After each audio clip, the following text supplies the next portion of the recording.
Irmãos queridos, vamos abrir a palavra de Deus no Evangelho de Cristo, conforme o relato de João, no capítulo 1.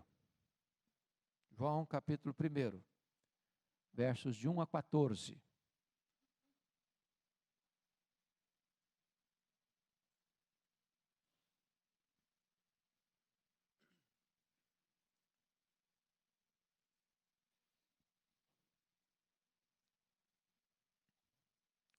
João capítulo 1, versos de 1 a 14.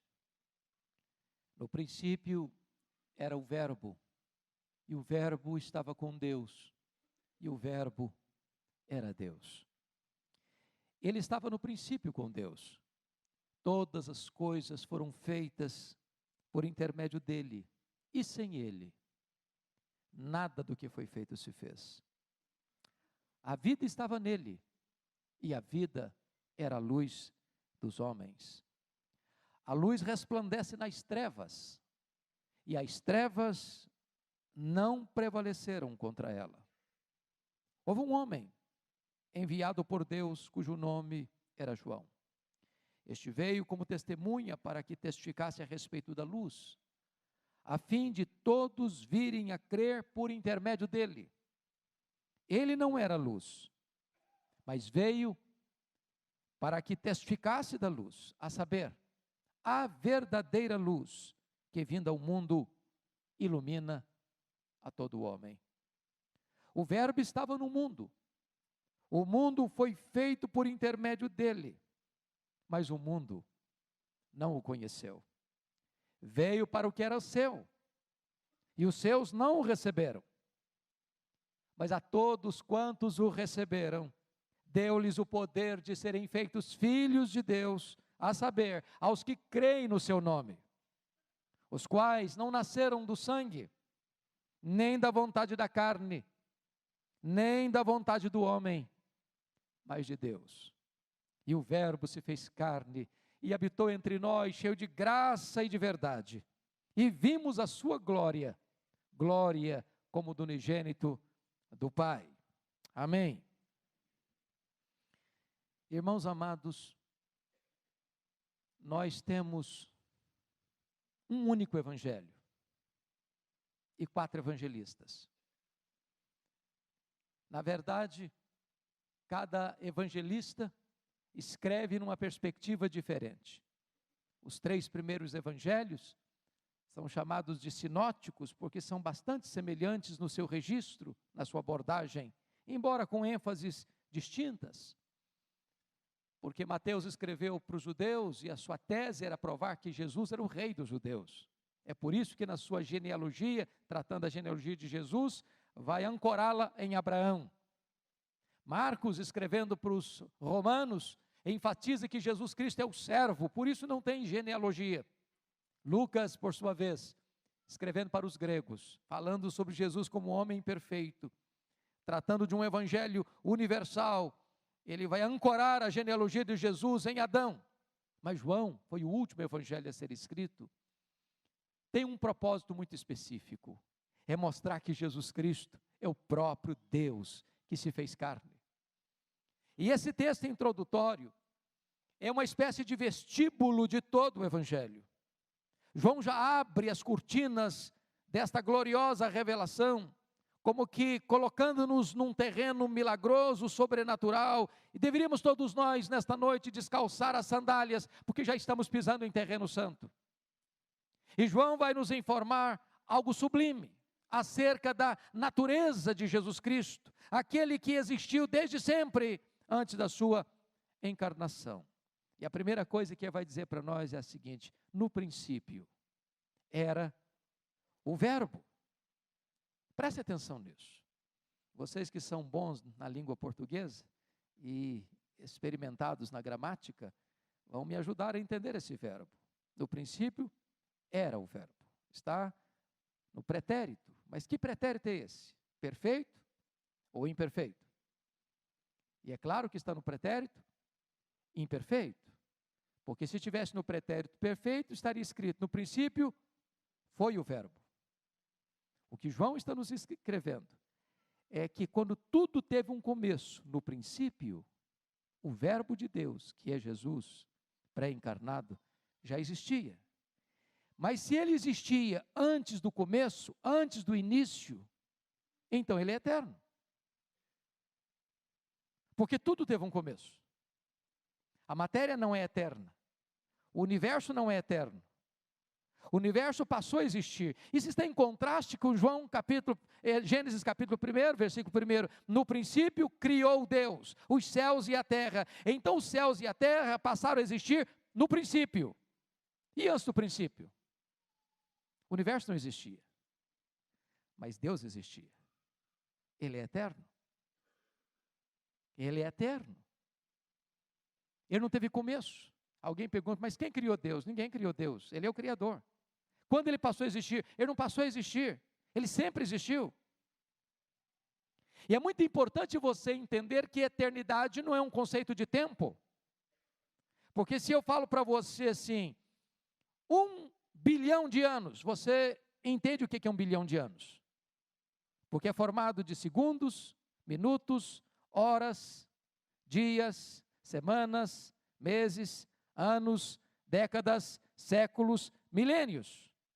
Se eu tiro de 1 bilhão de anos um dia, eu não tenho mais 1 bilhão de anos. Agora eu pergunto a vocês, se eu tirar 1 bilhão de anos da eternidade, quanto você tem? Eternidade. Ele é eterno. Ele existe antes do tempo. Ele preexiste ao tempo. Ele não foi criado. Ele é eterno. Mas notem comigo, que João em seguida vai fazer uma outra afirmação estonteante acerca dele. E o verbo estava com Deus. Essa expressão, estava com Deus, prostonteon, significa que ele estava face a face com Deus. Se Deus é uma pessoa, e ele é, se Deus é pessoal, e ele é, e se o verbo, Jesus Cristo pré-encarnado, estava com Deus lá no começo, antes do começo, significa que ele não é uma energia, ele não é um ser impessoal, o Logos não é apenas a alma do universo, o verbo, o Logos, o Cristo pré-encarnado, ele é uma pessoa que estava face a face com o Pai, portanto ele é coigual, coeterno, consubstancial com o Pai, da mesma substância do Pai. Mas João conclui o seu raciocínio nessa palavra introdutória dizendo o seguinte, e o verbo era Deus. Lá no início, antes que houvesse o mundo, o verbo já existia junto com o Pai, e ele é da mesma substância do Pai. Tem os mesmos atributos do Pai. Realiza as mesmas obras do Pai. Ele é Deus. Não é um ser inferior. Não foi criado no início. Não foi criado antes do início. Ele é Deus, eternamente Deus. Da mesma substância de Deus. Com os mesmos atributos de Deus. Capaz de realizar as mesmas obras de Deus. Agora notem vocês que nós poderíamos evocar aqui o pensamento de um pensador cristão, muito conhecido ainda nos nossos dias, embora já falecido, chamado C.S. Lewis. Ele disse o seguinte, com respeito a Jesus, você só tem 3 possibilidades. Ou ele é um mentiroso, ou ele é um lunático, ou ele é Deus. Porque se ele não é quem ele disse ser, ele é um mentiroso. Se ele não é quem ele pensou ser, então ele é um lunático. Mas se ele é quem ele disse ser, então ele é Deus. E ele disse ser Deus. E a Bíblia diz que ele é Deus. E se ele não é Deus, este livro está falseando a verdade. Esse livro deveria ser queimado. Esse livro não deveria ser crido e nem valorizado. Mas ele é Deus e a palavra de Deus permanece eterna e vitoriosa e sobranceira em todas as batalhas. Mas notem vocês que logo no verso 2, ele reafirma essa verdade que o verbo estava com Deus, e ele estava no princípio com Deus. Vamos entender isso. Quando tudo começou, o verbo, que é Jesus, estava no princípio com Deus. E aí você vai entender o que está escrito lá na Bíblia, em Gênesis, quando Deus disse assim, façamos o homem. Ele estava lá. Ele estava lá. Façamos o homem. ele estava presente. Mas João vai nos informar outra coisa maravilhosa. Ele não estava presente apenas passivamente, ele não estava presente apenas contemplativamente, ele estava presente de forma dinâmica, ativa e como operador da grande obra da criação, porque notem comigo o verso 3, todas as coisas foram criadas por ele, e sem ele nada do que foi feito se fez. Eu pergunto a vocês, o que é um verbo? Quando você pensa em gramática, verbo descreve o quê? Ação. Pois bem, a Bíblia diz, haja luz e houve luz. E o verbo é esta palavra, esse verbo de ação divina, é o verbo criador. Agora pense comigo nesta verdade bendita. Primeiro, a matéria então não é eterna, porque ela foi criada, os gregos estavam equivocados. Segundo, o universo então não surgiu de uma geração espontânea, ele foi criado. Terceiro, o universo não é produto de uma explosão cósmica, também isso não é verdade. Também o universo não é resultado de uma evolução de milhões e milhões de anos. Vocês bem sabem que no ano de 1859, quando Ashbel Green Simon chegava no Brasil, Charles Darwin lançava em Londres o seu livro Origem das Espécies. Esse livro tem nada menos do que 800 verbos no futuro do subjuntivo. Suponhamos, suponhamos, suponhamos, suponhamos. Nós não cremos numa suposição, nós cremos numa verdade absoluta. Todas as coisas foram feitas por ele, sem ele nada do que foi feito se fez. Ele é o Criador. Quando você para pensar na majestade de Jesus, você fica extremamente encantado com a glória do nosso Salvador. Quando eu leio nas Escrituras, lá em Isaías 40, e ele está falando do servo, e ele está falando de Jesus, ele fala da majestade desse Jesus pré-encarnado, ele diz que ele media as águas na concha da sua mão, que ele pesa o pó das montanhas em balança de precisão, que ele mede os céus a palmos, que ele espalha as estrelas no firmamento, e por ser forte em força e grande em poder, quando as chama, nenhuma delas vem a faltar. Ele olha para as nações da terra, com seu poderio militar, com seu poderio econômico, e considera todas elas como um pingo que cai num balde, como um pó numa balança de precisão. Esta é a majestade do seu Salvador. Ele é o Criador do universo. Que universo? Deixa eu lhes afirmar algo que todos vocês certamente sabem. Este universo é vastíssimo, é insondável para nós, mas ele não é nem infinito, nem imenso, porque infinitude e imensidão são atributos exclusivos de Deus. O universo tem um limite. Pergunte para um astrônomo qual é o limite, ele não sabe. Quando ele diz eu não sei, ele não está confessando uma ignorância. Nenhum estudioso hoje pode afirmar o limite último do universo é este. Nenhum. Mas eles já sabem que o nosso universo tem mais de 93 bilhões de anos-luz de diâmetro. Isso significa que se você voasse a velocidade da luz, 300 mil quilômetros por segundo, você demoraria mais de 93 bilhões de anos para ir de uma extremidade à outra do universo. E Jesus de Nazaré, aquele que se fez carne, o Cristo pré-encarnado, o Logos de Deus, o Verbo de Deus, criou todas essas coisas, e não há um centímetro do universo que ele não possa dizer, eu estou aqui, e não há um centímetro do universo que ele não possa dizer, isso aqui é meu. Ele criou todas as coisas. Mas não apenas as coisas grandes, magníficas, majestosas, ele criou também as pequenas coisas. A ponto de, se você pegar uma folha desta planta que está aqui, esta folha é tão complexa como a cidade de São Paulo. A ponto de você ter dentro do seu olho, cada olho seu tem cerca de 2 milhões de fios duplos encapados, e se não for assim, haveria um curto-circuito e você ficaria cego. A ponto de você ser a máquina mais fantástica que esse universo contempla, porque você é obra da criação de Deus, você é um ser programado geneticamente. Tem dentro do seu corpo nada menos do que 60 trilhões de células vivas. Tem em cada uma delas mais de 1,70 m de fita DNA. Você tem dentro do seu corpo 102 trilhões de metros de fita DNA. Você tem dentro do seu corpo 102 bilhões de quilômetros de fita DNA, onde estão gravados e computadorizados todos os seus dados genéticos. Isso não é produto do acaso, isso foi feito pelo Verbo de Deus. Todas as coisas foram feitas por Ele, e sem Ele nada do que foi feito se fez. Mas agora João avança no seu registro e vai nos dizer que a vida estava nele e a vida era a luz dos homens. O que significa isso? Significa que ele é o único ser do universo que tem vida em si mesmo. Notem isso. Tudo que existe, sejam plantas, sejam animais, sejam anjos, sejam homens, seja natureza, tudo que existe, existe porque deriva a sua vida do Criador. Ele tem vida em si mesmo. Ele não foi gerado, Ele é o Criador da vida, nele a vida habita, Ele é quem dá vida, Ele é o autor da vida. Ele não foi gerado, Ele não foi criado, não recebeu vida, Ele é a vida estava nele, e a vida era a luz dos homens. Vamos entender isso aqui.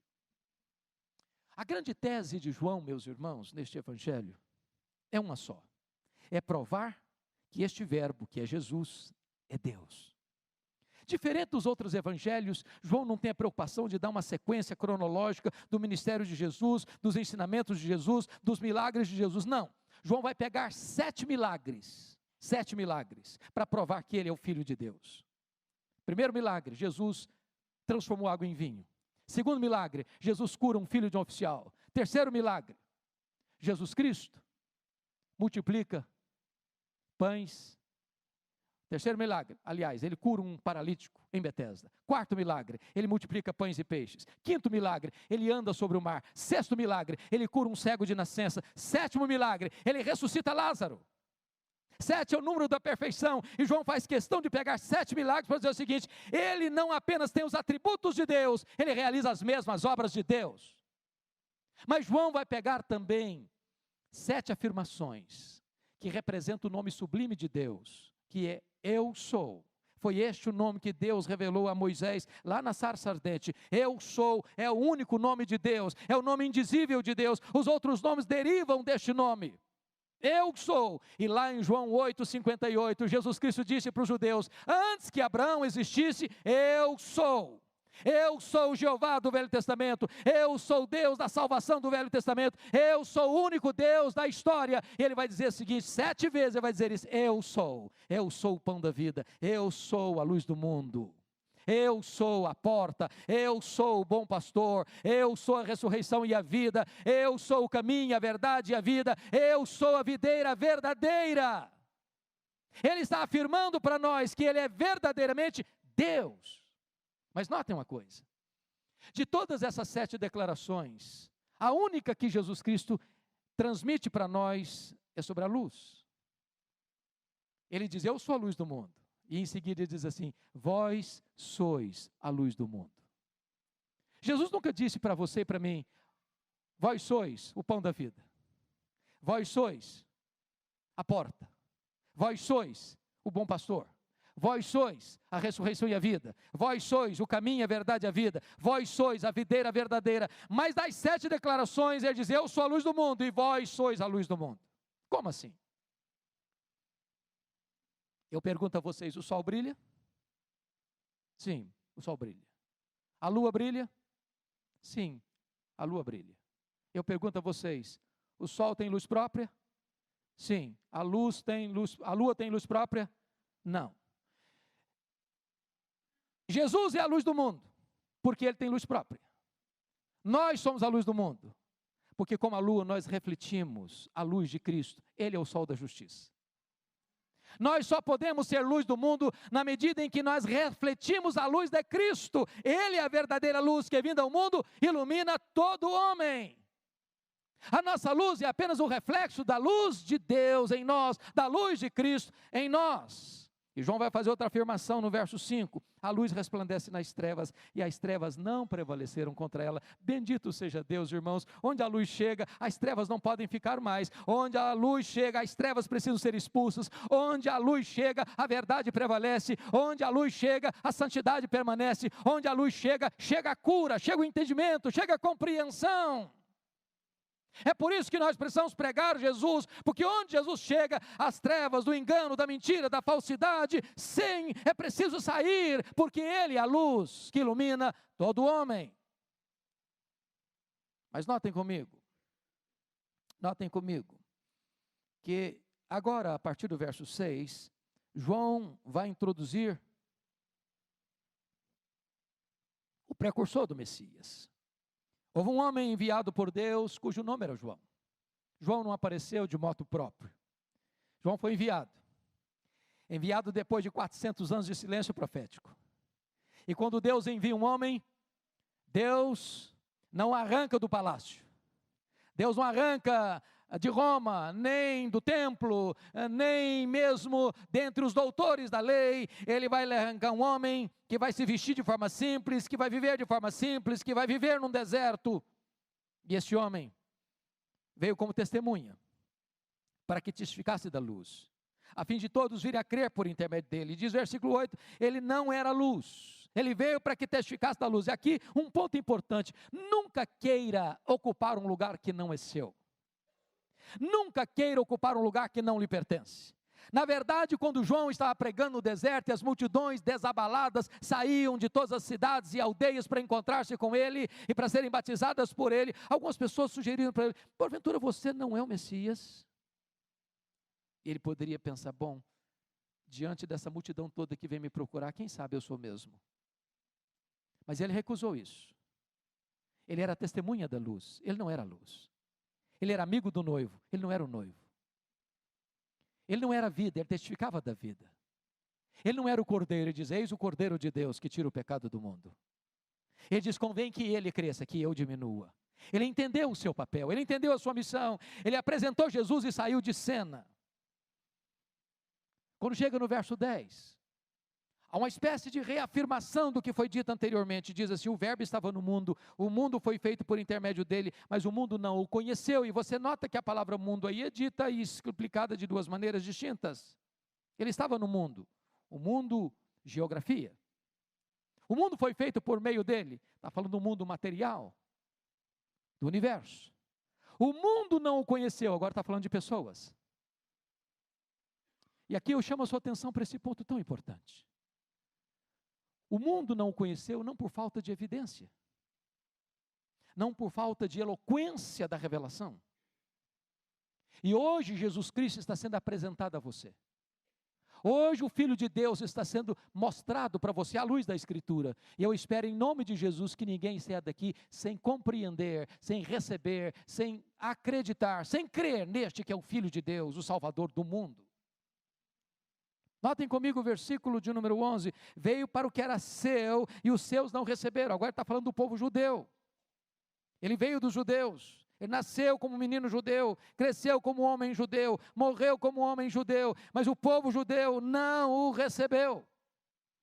Mas notem comigo o verso 12, bendito seja o Senhor, porque tem uma adversativa aí, mas a todos quantos o receberam, deu-lhes o poder de serem feitos filhos de Deus. Não importa a raça, não importa a condição social, não importa o estofo filosófico e religioso, não importa a procedência da sua vida, de onde você veio, como você está, como você é, não importa quão longe você anda de Deus, quão profundamente você tenha caído, quão desgraçadamente você tenha vivido até hoje, não importa o que você fez, se você hoje crer no Filho de Deus, Deus dá a você o poder, a autoridade de você ser feito filho de Deus. Não importa o seu passado, a única maneira de você ser filho de Deus é exatamente isso. Todos quantos o receberam, deu-lhes o poder, deu-lhes a autoridade de serem feitos filhos de Deus. E ele vai explicar esse conceito melhor em seguida, notem comigo por gentileza, a saber, aos que creem no seu nome. Então, é importante dizer isso. Não é verdade que todas as pessoas são filhas de Deus. Não é verdade isso. Não é verdade isso. Quando o homem nasce, não importa se ele nasce num palácio ou numa choupana. Não importa se a cor da sua pele é branca, amarela ou negra. Não importa se esse homem vive cercado de honrarias ou se ele vive desprezado. Não importa. Não importa se ele é religioso ou se ele é arreligioso. Não importa.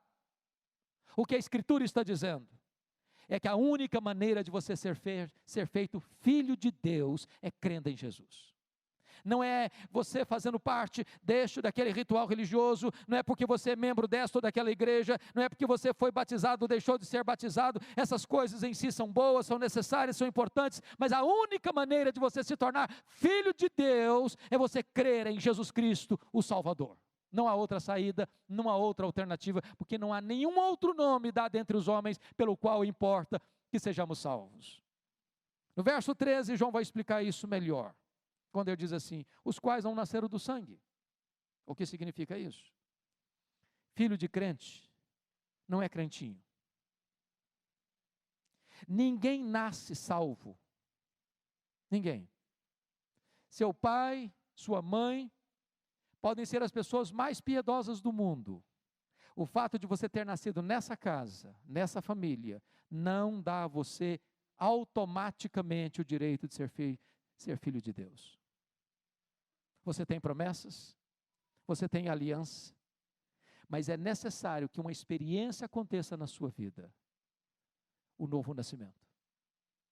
Se alguém não nascer de novo, não pode ver o reino de Deus. Se alguém não nascer da água e do Espírito, não pode entrar no reino de Deus. Portanto, ninguém é crente ou salvo, melhor dizendo, porque é filho de crente. Ninguém é salvo porque é presbiteriano. Ninguém é salvo porque é reformado calvinista. Ninguém é salvo porque é católico, porque é espírita, porque é isso, porque é aquilo. A salvação não está ligada à igreja, à denominação religiosa. A salvação está ligada à pessoa de Jesus Cristo.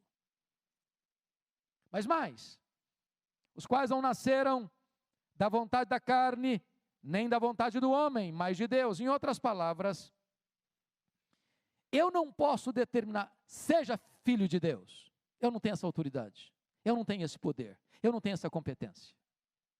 Você não pode dizer assim: eu me torno filho de Deus. Não, você não tem esse poder, você não tem essa competência, você não tem essa credencial, você não tem essa autoridade. Ninguém. Não é uma questão de decisão de uma igreja, de um concílio, de uma pessoa, de um pregador, nem uma decisão própria. A única maneira de você ser filho de Deus é você crer em Jesus, porque você é nascido de Deus. É Deus quem escolhe, é Deus quem chama, é Deus quem convence de pecado, é Deus quem regenera, é Deus quem transforma o seu coração de pedra e coloca dentro de você um coração de carne. É Deus quem sela você com o Espírito Santo, é Deus quem justifica você, é Deus quem escreve o seu nome no livro da vida, é Deus quem faz a obra da sua salvação de ponta a ponta, de alfa a ômega, de A a Z. Tudo vem de Deus, que nos reconciliou consigo mesmo por intermédio de nosso Senhor Jesus Cristo. E agora, irmãos queridos, João vai nos fazer a mais espantosa revelação da Escritura. Talvez o maior milagre, talvez o maior mistério da Bíblia está aqui no versículo 14. E o Verbo se fez carne e habitou entre nós. Quem é esse Verbo? É aquele que é autoexistente. É aquele que é imenso, é aquele que é infinito, é aquele que é eterno, é aquele que é imutável, é aquele que é onipotente, que é onisciente, que é onipresente, que é soberano, que é transcendente, que é o Criador, que é o autor da vida, que é a luz que ilumina todo homem, este que nem os céus dos céus pode contê-lo. Diz a Bíblia que a si mesmo se esvaziou. Se esvaziou a ponto de se tornar um zigoto, a ponto de se tornar um embrião, a ponto de se tornar um feto, a ponto de se tornar um bebê, que nasceu numa manjedoura, que foi enfaixado em panos, que aprendeu a andar e a falar, que cresceu em sabedoria, estatura e graça diante de Deus e dos homens. Aquela criança que sugou o leite da sua mãe, Maria, é exatamente o Verbo eterno, Criador do universo. Aquele que vestiu pele humana, calçou as sandálias da humildade e andou entre nós, é o eterno Filho de Deus. Aquele que os céus, sideral, céu, trono de Deus, que nenhum dos céus pode contemplá-lo na sua glória, e não pode contê-lo na sua majestade, se humilhou a ponto de se tornar um servo e vir até nós.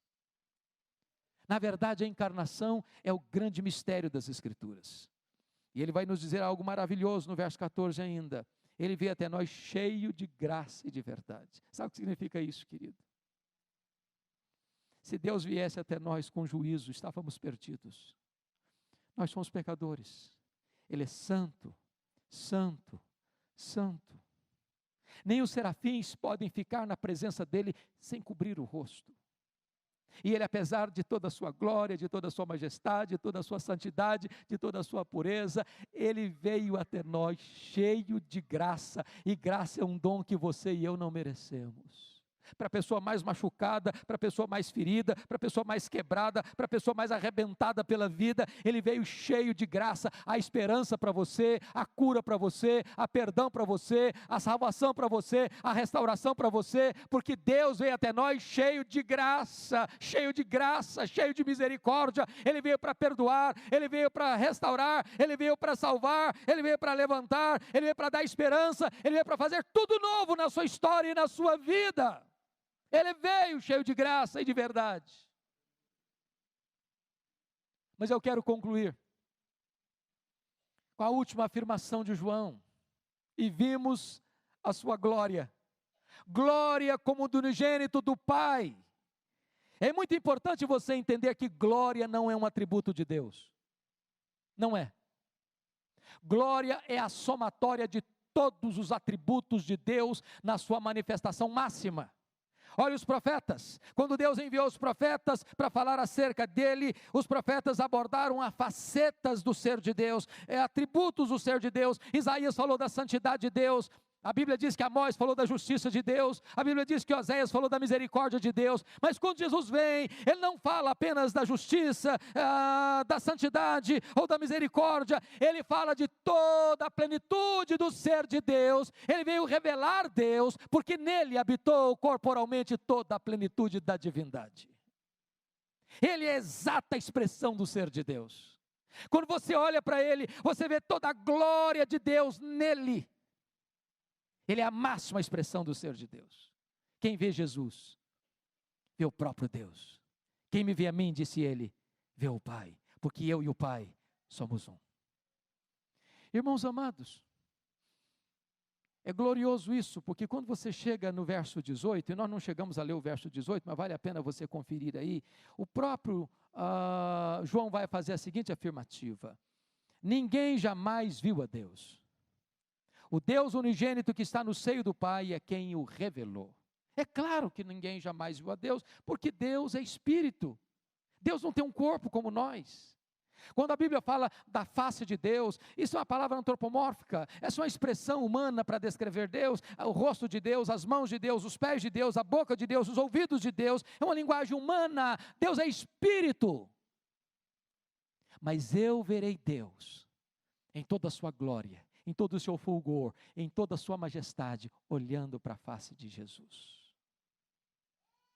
Ele é a expressão máxima. Ele é a própria expressão máxima do ser de Deus. Ele é o resplendor da glória. Nele habitou toda a plenitude da divindade. E a Bíblia diz, nesse versículo 14, e vimos a sua glória, glória como do unigênito do Pai. Eu quero concluir fazendo a seguinte colocação. O apóstolo Paulo, quando ele escreveu a sua carta aos Filipenses, ele disse que o que mais ajudou a ele vencer o pecado não foi uma atitude estoica, de trincar os dentes, eu vou lutar contra o pecado e vou vencer o pecado.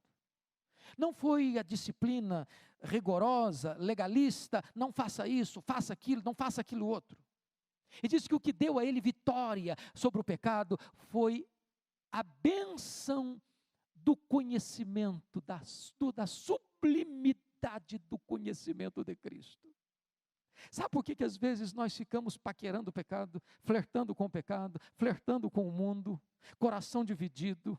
É porque falta a nós, irmãos, uma compreensão da grandeza, da majestade, da beleza do nosso Salvador.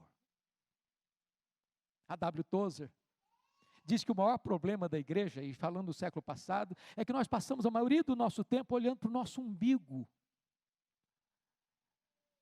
Na verdade, o papel principal nosso, sabe qual é? É conhecer a Jesus. Sabe o que está escrito em João 17,3? A vida eterna é esta, conhecer a Deus e conhecer a Jesus Cristo a quem enviaste. Sabe o que significa a essência da vida eterna? É conhecer a Jesus. Sabe qual vai ser a essência do céu? É conhecer a Jesus. Sabe o que nós vamos estar fazendo no céu? 1.000 anos depois que nós estivermos na glória lá, vamos estar conhecendo a Jesus. Sabe o que nós vamos estar fazendo no céu? 1 bilhão de anos depois que nós estivermos na glória, nós vamos estar conhecendo a Jesus. Jamais haverá um dia na eternidade em que possamos dizer, já conheço tudo sobre Ele, não tem mais nada para conhecer, porque Ele é inesgotável o seu ser. Quanto mais você o conhece, mais você o admira. Quanto mais você o conhece, mais você o ama. Quanto mais você o conhece, mais vontade você tem de amá-lo, de glorificá-lo, de viver por louvor da glória dele. Então, em nome de Jesus, é hora de nós conhecermos e prosseguirmos em conhecer o nosso grande e glorioso Deus, nosso grande Deus e Salvador, Jesus Cristo. Quão maravilhoso Ele é, quão belo Ele é, quão santo Ele é, quão majestoso Ele é, quão grande Ele é, quão magnífico Ele é, que a nossa alma se enamore dEle, que o nosso coração se encante com Ele, que a nossa vida seja para a glória dEle, e que o nosso coração se aperceba de quão maravilhoso Ele é, e o nosso coração se renda, os nossos joelhos se dobrem, e a nossa língua se abra, para dizer, Ele é o Senhor, para a glória de Deus Pai. Curva sua fronte, por favor. Curva sua fronte, por favor.